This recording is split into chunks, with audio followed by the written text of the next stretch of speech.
to the Haitians in Medicine podcast brought to you by the SpeakupNetwork. So today we're going to be talking with Miss Jennifer Deneus, who is a psych DNP student and a BSN graduate and a current med-surg nurse. So Jennifer, let's talk about your journey and what brought you here today.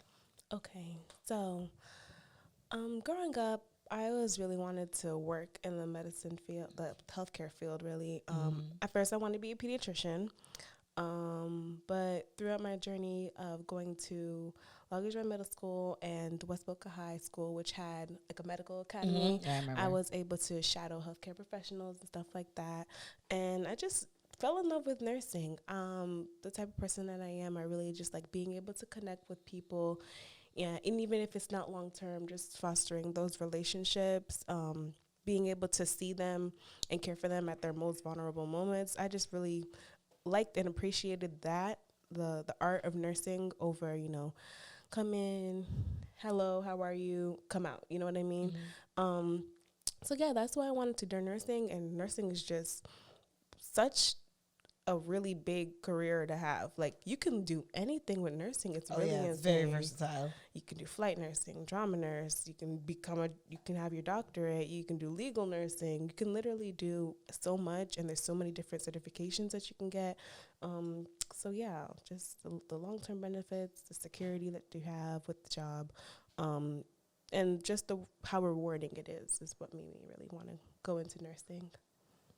So what kind of nursing you do now? I'm a medical surgical nurse at North Broward in Deerfield. So basically, the type of patients that I care for come for like your usual stuff. So it could be like abdominal pain, it could be kidney disease, liver failure. Sometimes we get respiratory patients. Just like the generalized diseases or disorders that you could possibly get. Those are the patients that I usually care for. All right. So how do you like it? Because a lot of people, what I've realized is when they do med-surg nurse, they say it is rough. So what are some of the atrocities that you see, and what are some of the highs that you see? Okay. It's super demanding. It's really, really, really demanding. And it's more so frustrating too, because as a nurse, I came into the profession wanting to actually provide quality care for patients, and I do so in the time that I'm allotted. But with how the healthcare system is set up, it's kind of more about metrics and numbers. Oh, definitely. More so than what you're actually doing for the patient. So it's more about trying to get as much patients as possible, turnover rate and stuff like that. So it kind of gets frustrating when, you have to do so many things within a timely manner. You can't necessarily do or take out all the tasks that you like to do for a specific patient because you want to provide that individualized plan of care, but you can't because you have so many things to do within that 12, 13, 14 hours. So yeah, that's bedside nursing it's good and it's good and it's bad. It's not for everyone. If you're easily frustrated or whatever, I wouldn't say, everyone has to start out somewhere, and usually bedside nursing is that. But I think for me personally, I'm just trying to get my experience and move on because it's not cutting it out. Bedside nursing will burn you to a crisp. You see how I hit that hard P? Because it will burn you to a crisp. I currently do bedside nursing right now, and I feel my knees by the end of the shift. My knees and my ankles and my hips. I feel all the joints. All of that. All of it. And I'm just Lord. Because you're literally running up and down, trying to do all these things for the patients. You're trying to, group up all your tasks. So you're okay, I have to pass meds, but I'm also going to do wound care at this time. And I have to remember that these patient likes his pain meds. I have to get his pain meds too. And, now he wants water. So I got to run back and then run back again. Oh, he wants juice. Now I got to run back and run back again. Sometimes I get patients who they're suffering from mental health disorders or Sometimes they're drunk. Sometimes they come in with drug intoxication or overdose. And those patients are super duper needy. Oh, very much so. So, And and the thing is, like, especially with patients like that, you have to be on them because they're on seizure precautions. They need a banana bag. You need to make sure that they're not shaking to the point where, Lord, right, you got to do your CY assessments. girl. You need your neuro checks every 4 hours, whatever. It's it's a lot. it is. So, okay, how, like, working in COVID? Well, now that, on top of that, on a regular day, how is it now with the extra added COVID part? In the beginning of, when all this was coming, especially to Broward County, it was hectic. It was confusing because every hour there was a change in what we had to do as far as like personal protective equipment. Everyone hears about reusing masks, reusing gowns and stuff like that. And you hear about it, and then it's one thing to hear about it. It's one thing to actually have to put your mask in a paper bag. Oh, yeah, I put my mask in a paper bag. It sucks. It's insane, like, having to do that when, like, a few months ago, you gotta, like, a rule-out TB patient or whatever, and you throw out your mask every single time. Exactly. And for you not to be able to do that, it's just kind of scary, especially when you have an actual positive patient, because it's like, okay, I can't throw out basically the germs that these people was coughing up in their room and stuff. Girl, imagine when I heard some hospitals, they have to reuse the gowns. Yes, we reuse our gowns. Oh, my God. My managers gave me hooks to put in my patient's room to place my gown. That's what I heard. Oh, my God. Yes. So imagine you have to put on the gown over your head, and I'm literally leaning back the farthest, stretching the plastic, trying not to touch it at all. That's exactly what's going on. Like, well, we haven't reached the gowns part yet, but they've been like on the actual, like, the COVID floor, like the floors where they get the most COVID patients, they have the big gas mask. And then, like, if you're not a regular, like I'm not a regular on those floors, they just give us the N95. And then on top of the N95, you have to wear a surgical mask because when you get out of the room, you throw out the surgical mask, but you keep the N95. Oh, no, honey. We kept both. Oh, my gosh. Both the surgical and the N95. We didn't. And our floor was like the second to receive COVID patients. So 9th floor was kind of the designated COVID floor. Same. And then our floor was like kind of like the overflow. So some of the rooms that weren't negative pressure were made to have negative pressure. So they brought in like, and then the thing is that everybody, like, if it's to a blind eye, like to Jess, he could see the rooms and be like, oh, I didn't know anything. But like me, once I see them bags, I already know what time it is. I already know what time it is. Thankfully, like, we've seen a huge decrease in numbers. Like, we don't really get those patients as much anymore. So we're just like really thankful for that. But it was definitely a scary moment. Oh yeah, definitely. To be working in. So have you like witnessed any, like, in the beginning of your journey, like especially as a new nurse, have you like witnessed some of the downsides of nursing, such as like nurse bullying, such as like having to hit those numbers? Because I know, like, especially with the boards and like the whiteboards where they make sure that you have to write who's your nurse, what's your symptoms, what medications are you on. If not, like, some of those stuff, sometimes administration tries to come down on new nurses and even the older nurses, like, oh, well, this is what's happening because you like we're trying to hit these numbers. It's all about numbers.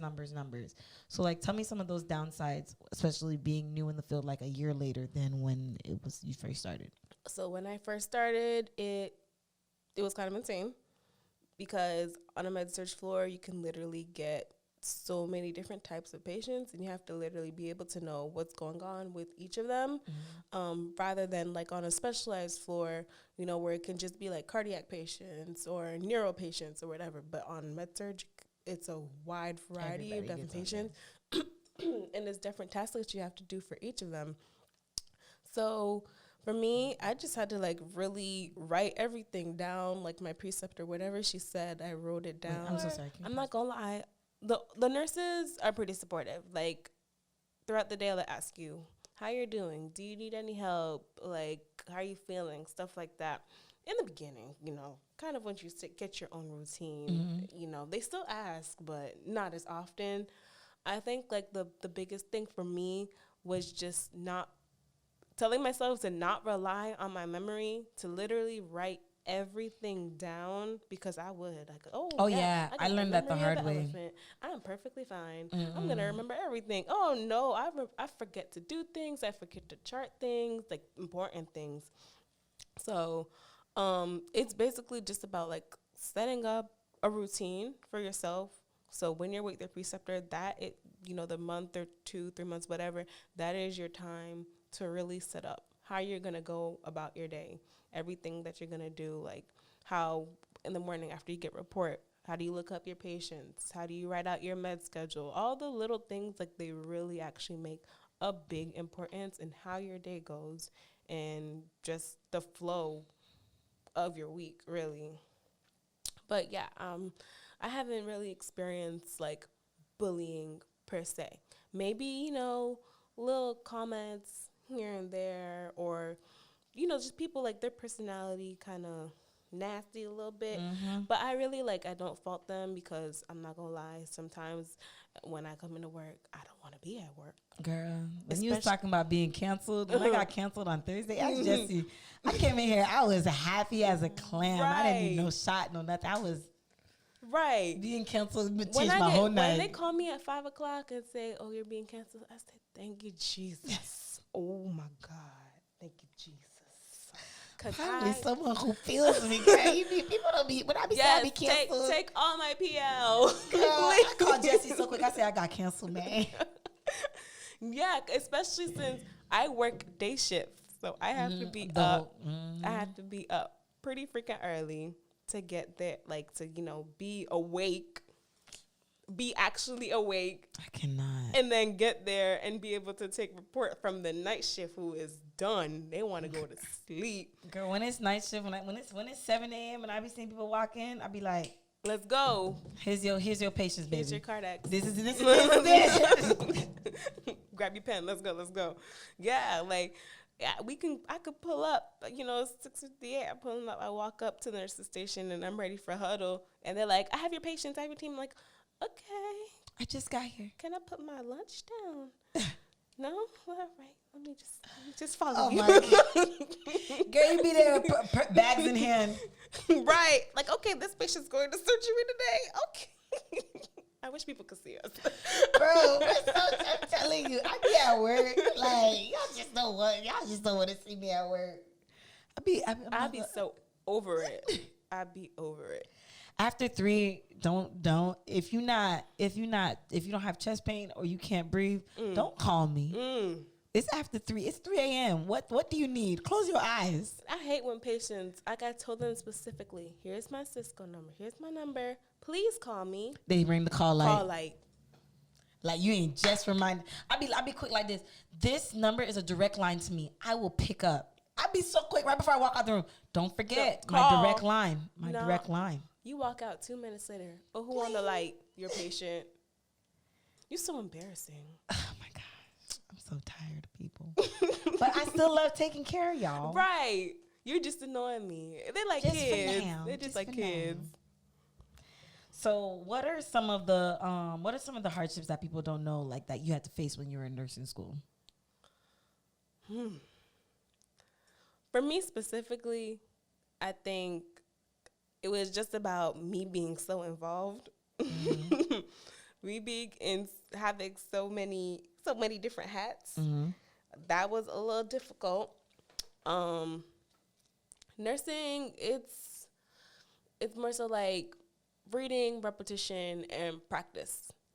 You know what I mean? Literally telling Stanley that the other day because he was like trying to recite to me, and I was like, we learn very different because I'm like with me, I always mnemonics was my best friend. Yeah. Like with him, when I was like, think of left side heart failure. What do you think of? And he was trying so hard to name these 10 things. And I'm just like, with me, left side heart failure, all head, ascites, weight gain. It's girl, left lung. You see, I be and then right body. That's about it. I be in here, Jennifer. Yeah.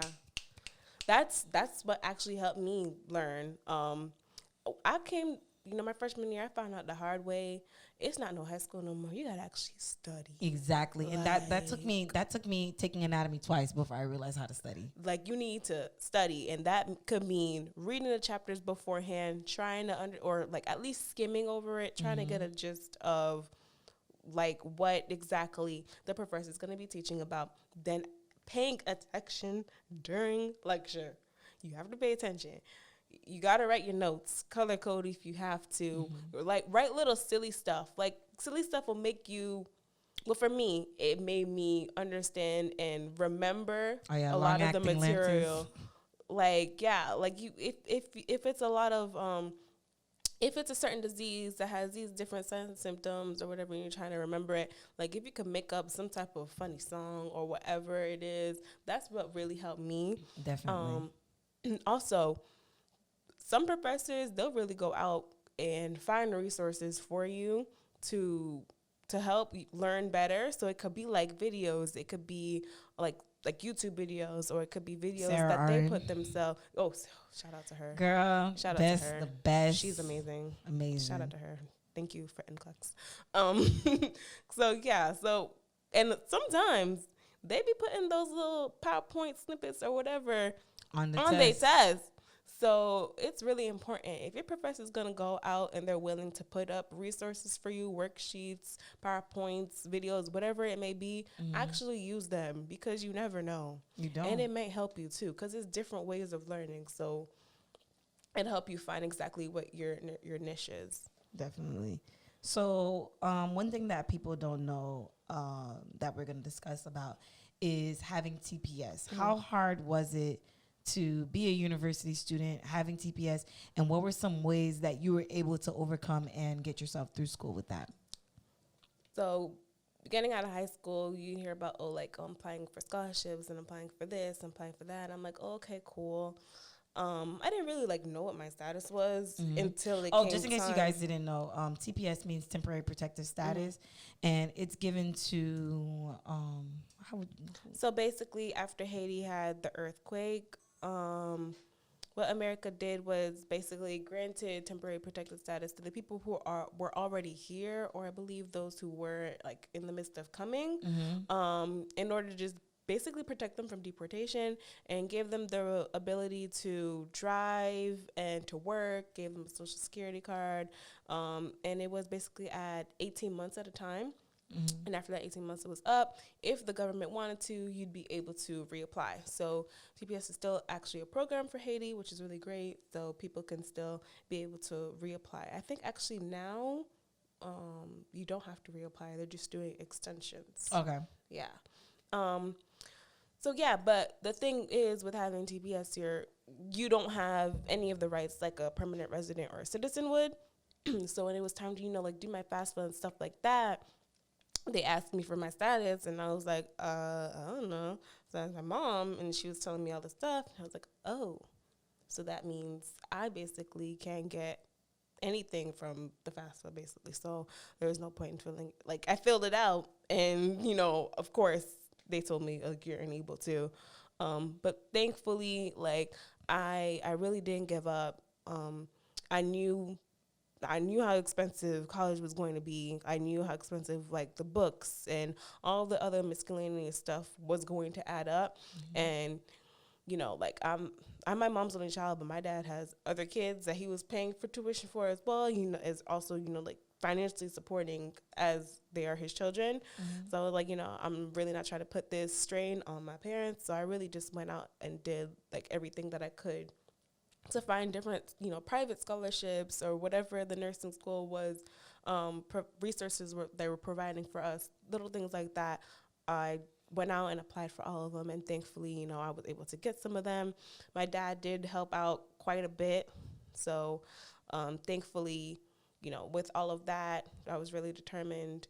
I was able to actually graduate debt-free, so I'm very thankful. Thank God, see? Yeah, I'm very, very thankful. Well, another thing, I know, Haitian parents, they love to support their kids.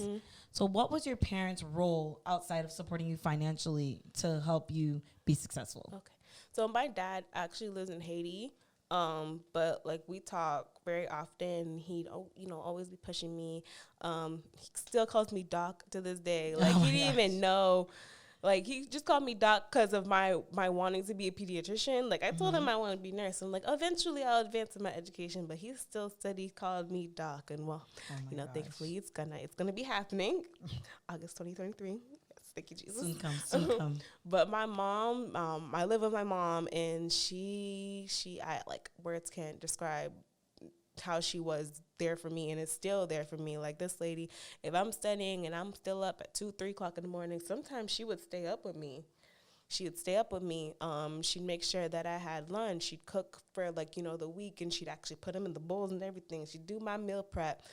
She'd call me throughout the day. I'd be hot. I'd be like, damn, like this lady don't.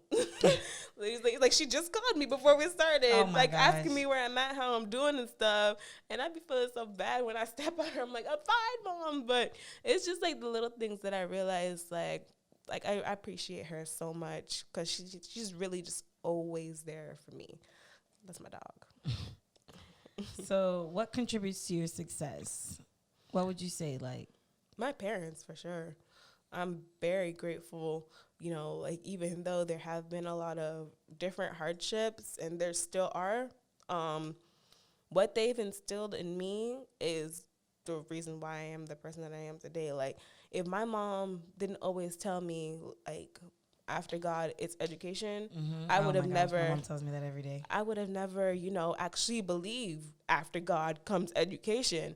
And it's just crazy to me, because I'll see a whole bunch of, students, actual permanent residents or citizens or whatever, and they don't really take education as seriously as they probably should, given the fact that they have all of these opportunities, so they're living on campus, and they're not showing up to class, they're not taking their test exams seriously, they on their phone the whole class. I'm not trying to pay attention to other people, but at the same time it's like damn, like you're given this opportunity that a lot of people don't have, and you not taking it seriously at all. Like, education is pretty freaking important. It is.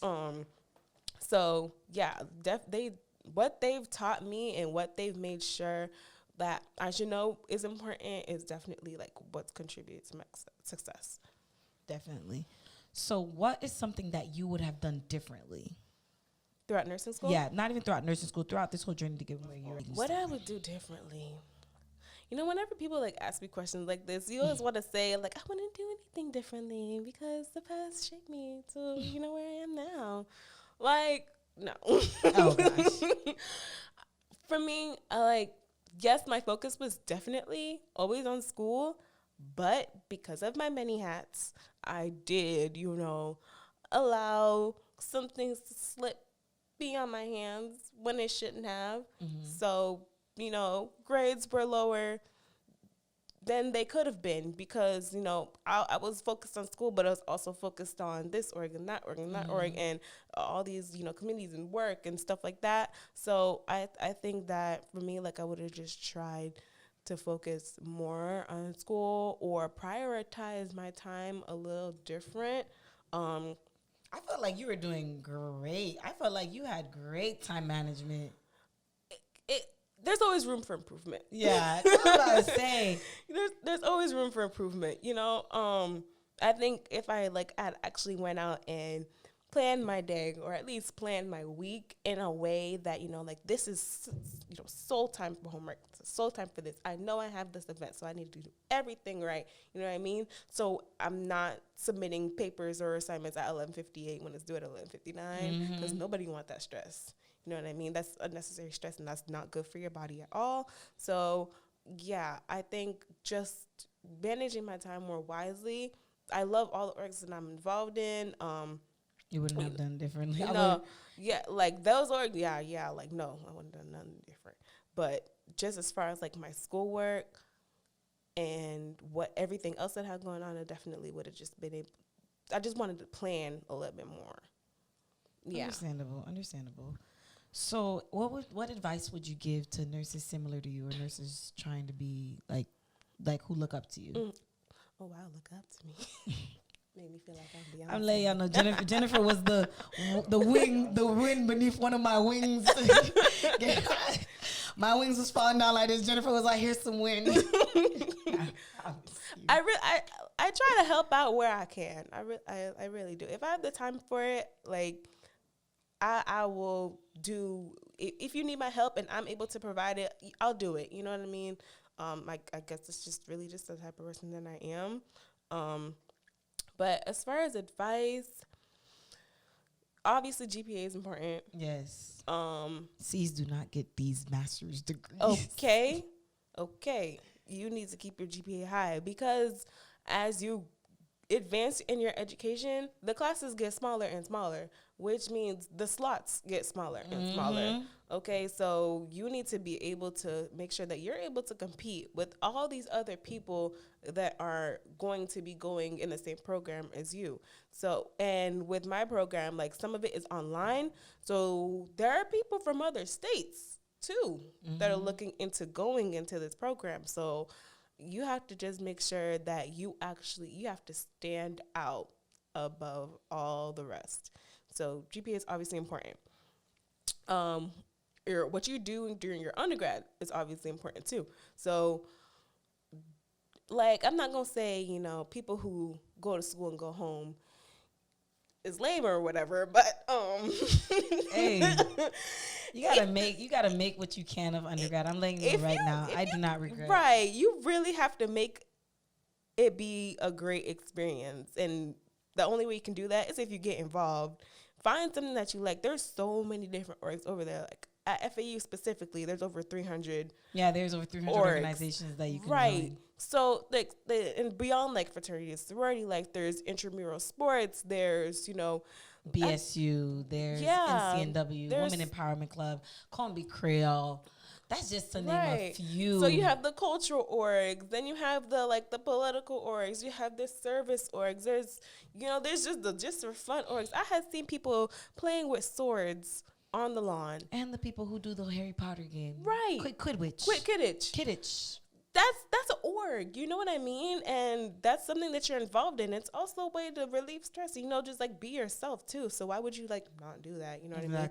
And the more that you're involved in that org, so you can join committees, you can be in a leadership position, whatever it may be, that's gonna say, like this person, actually got something going on, as well as volunteering. That's also very important. Gotta volunteer, gotta give back to your community. So yeah, like things like that, GPA, involvement, and also have actual love for what you're doing. Because if I did not like nursing. Oh, girl, if we did not like taking care of people. Listen. We would not be. Right, because nobody trying to tend to these patients, wipe butts, do all this other stuff. Girl. Like the very see you at your lowest. I'm talking about some of y'all screaming in pain. It got maggots in your leg. Ooh, maggots in your butt. This is us just loving it. Okay, if you don't love it, don't do it, because it's gonna show in your work. It's gonna show in what you want to do, like continuing in that field. So actually be passionate about what you're doing. It's going to show. So, because you're going to have to write like essays and things like that for when you are trying to get into the program. So like, what are you going to write in the essay if you don't? Definitely. You know what I mean? So be passionate about what you're doing in your life. Definitely. So that concludes our interview for today. So Jennifer, let the people know where they can find you. What is my Instagram? I'm not going to lie. Oh, okay. My Instagram is at JennyDXO. That's at JENNIDXO. Twitter is JennyDXOXO. Okay. So go ahead and follow me on there. I actually have a little project that I'm working on. Yes, girl. Yes. Yeah. Do you want to disclose about it, or you want to wait? I'm gonna wait because I'm not completely done with it. I want everything to be set up before I let people know. Right. Yeah. So yeah, I got a little something coming up as far as like my journey through getting my doctorate. So yeah, stay tuned. All right. Thank you guys for listening today. Today we had Miss Jennifer Deneus on the Haitians in Medicine podcast, where she spoke about her journey a year later now that she's a nurse and what her future plans are. So make sure if you have any questions to either DM her or DM us. Make sure you like, comment, and subscribe on our YouTube page at Blada Knows Best and on our Instagram page at Haitians in Medicine. Thank you for listening. Bye. Thank you.